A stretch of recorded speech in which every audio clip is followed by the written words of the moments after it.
So let us start studying the chapter, the context, the pretext.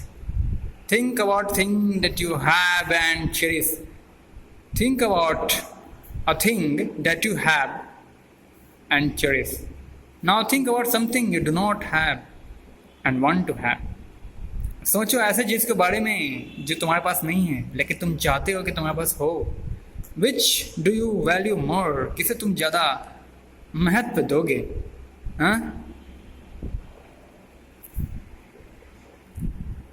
Discuss in class. आप अपने class में discuss करोगे. खैर हम डिस्कस करेंगे, पहले हम लोग इसको पढ़ते हैं. Out in the woods stood a nice little fir tree. हाँ, out in the woods, लकड़ियों के ढेर के बाहर खड़ा है हमारा एक प्यारा सा छोटा फर tree. The place he had was a very good one. The sun shone on him as to fresh air. There was enough of that, and round him grew many large-sized comrades, pines as well as firs. But the little fir wanted so very much to be a grown-up tree. लकड़ियों के बीच में पाया जा रहा है, खड़ा है एक नन्हा मुन्ना प्यारा सा छोटा सा फर ट्री, जो कि यह महत्वाकांक्षा लिए खड़ा है कि कभी ये भी ग्रो अप होगा. ये किनके बीच में है? कॉमरेड्स, बड़े बड़े लार्ज साइज के कॉमरेड्स और पाइन्स. आप जानते हैं कॉमरेड किसे कहते हैं, पाइन्स किसे कहते हैं? मतलब ये जो फर ट्री है एक छोटा सा नन्ना लिटिल फर ट्री है, बिल्कुल इसका भी साइज छोटी है, भी ग्रो अप नहीं हुआ है, लेकिन ये किसके चारों ओर घिरा हुआ है? कॉमरेड्स, मतलब इसके प्रतिद्वंदी जितने भी वृक्ष हैं, जो इसके कंपिटिटिव ट्रीज हैं, जो इसे compete कर रहे हैं, इसके चारों ओर से घेर करके रखे हुए हैं. और हो सकता है आप कह सकते हो कि इन्हें इसे ग्रो अप, इसे फैलने ना दे रहे हों. और पाइन्स, कॉमरेड्स तो बहुत सारे हैं, ये लार्ज साइज बड़े बड़े प्रकार के वृक्ष पौधे हैं, इसके चारों ओर इसे घेरे हुए हैं, इसे कॉमरेड है, मतलब दे आर द कॉमरेड्स हैं. कॉमरेड्स नाम दिया है. कॉमरेड्स का मतलब होता है साथी, सैनिक, सहयोद्धा. ठीक है, आप कह सकते हो a person who fights on the same side as you in a war. मान लो किसी युद्ध में कोई व्यक्ति किसी के पक्ष की ओर से लड़ने की कोशिश कर रहा हो. Person who fights on the same side, जो व्यक्ति किसी के ओर से, किसी की तरफ से लड़ता हो, उसे कॉमरेड्स कहते हैं. कॉमरेड्स को आप कह सकते हो सहयोद्धा, मतलब सैनिक, साथी सैनिक कह सकते हो, मतलब कि सोल्जर का सपोर्ट करने वाला. जैसे कि मान लो आप युद्ध में खड़े हो तो तुम्हारी ओर से लड़ने वाला कौन खड़ा है? ठीक है, तुम्हारी तरफ से तुमको सपोर्ट करने के लिए है. Just as to provide you support during war, your supporter in a war. सहयोद्धा यानी कि तुम्हारे को मदद करने वाला कोई योद्धा खड़ा है तुम्हारे साथ, उसे कॉमरेड कहते हैं. तो देखिए, हाँ, तो वो लिटिल फर के चारों ओर कोई और नहीं बल्कि वो कॉमरेड्स हैं, पाइन्स, उसे चारों ओर से घेरे हुए हैं, एज ए उसको प्रोटेक्शन प्रोवाइड कर रहे हैं. कि मान लो जंगल में इस एरिया में कोई हंटर कोई आ गए, मान लो कोई शिकारी आ गए, मान लो कोई भी जो डिफॉरेस्टेटर होते हैं, जैसे कि जो लोग वुड कटर्स होते हैं, जनरली पेड़ पौधे काट करके लकड़ियों का जो बंदोबस्त करना चाहते हैं, लकड़ियों का जुगाड़ करने के लिए वृक्षों को काट दिया करते हैं, ऐसे लोग मान लो आएँ और कहीं नन्हे मुन्ने फर ट्री को ही ना काट करके ले जाएं. तो इस नाइस लिटिल, अभी छोटा है ना, अभी फर ट्री क्या है, लिटिल फर ट्री की यहाँ पे बात हो रही है. ठीक है, out of the woods stood nice little fir tree, उस छोटे से नन्हे मुन्ने ट्री की बात हो रही है, फर ट्री की बात हो रही है. इस फर ट्री को प्रोवाइड कर रहा है प्रोटेक्शन कौन? इनके चारों ओर उस फर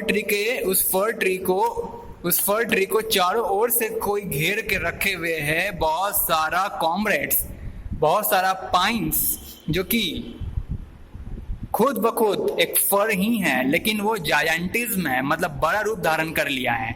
और एक छोटे से फर ट्री को प्रोटेक्शन प्रोवाइड करने के लिए, किससे प्रोटेक्शन? मान लो कोई आ गया हंटर, कोई वुड कटर काट करके ले जाने वाला, तो कहीं उस बेचारे लिटिल फर ट्री को तो काट करके नहीं ले जाए ना, उस लिटिल फर ट्री को तो काट के ना ले जाए. इसलिए चारों ओर से वो जो लिटिल फर है वो चारों ओर से किससे घिरा हुआ है? बहुत सारे कॉमरेड से. पाइन्स ट्री से घिरा हुआ है, जो कि उस लिटिल फर को प्रोटेक्शन प्रोवाइड कर रहा है। किन से? बाहरी आगंतुकों से, बाहरी कोई हंटर, शिकारी, वुड कटर से। आप समझ गए? अब बताइए पाइन्स किसे कहते हैं? यहाँ पाइन्स आपकी बुक में, ये पाइन्स कौन सी एवरग्रीन ट्रीज है, इसका क्या खासियत है आप जानते हो?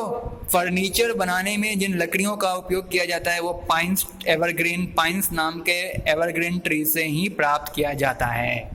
आप समझ गए? तो आप जान लो, लिख सकते हो अपने नोट्स में down, just write down your notebook, pines is a tall evergreen tree that has thin sharp leaves. पतला पतला दम तीक्ष्ण तेज धार की पत्ते होती हैं उसमें। एक ऐसा सदाबहार वृक्ष जिनके पास तेज धार का, पतली पतली तेज धार वाली पत्तियां होती हैं, उसे कहते हैं pines. It is a tall evergreen tree that has thin sharp leaves. Needle shape का बिल्कुल होता है, और इनकी लकड़ियों का उपयोग फर्नीचर को बनाने में, काम में, फर्नीचर के उपयोग में लाया जाता है। फर्नीचर का फॉर्मेशन, फर्नीचर को जो मैन्युफैक्चर होता है ना फर्नीचर इंडस्ट्रीज में, वो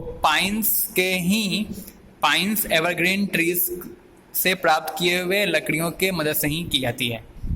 ठीक है? तो आप क्या समझे? लिटिल फर ट्री को प्रोटेक्शन प्रोवाइड करने के लिए चारों ओर से कौन इसे घेरे हुए था? देखो यहाँ लिखा हुआ है, there was enough of that and round him grew many large sized comrades pines as well as firs. वो तो भी अपने आप में एक फर ही है। This are all the belongs to a fir tree, pines, comrades. There were so many large comrades. Comrades is also a fir tree whose size is very large, used to provide protection. This little fir tree. Okay, this large size comrades and pines together surrounded this little fir tree.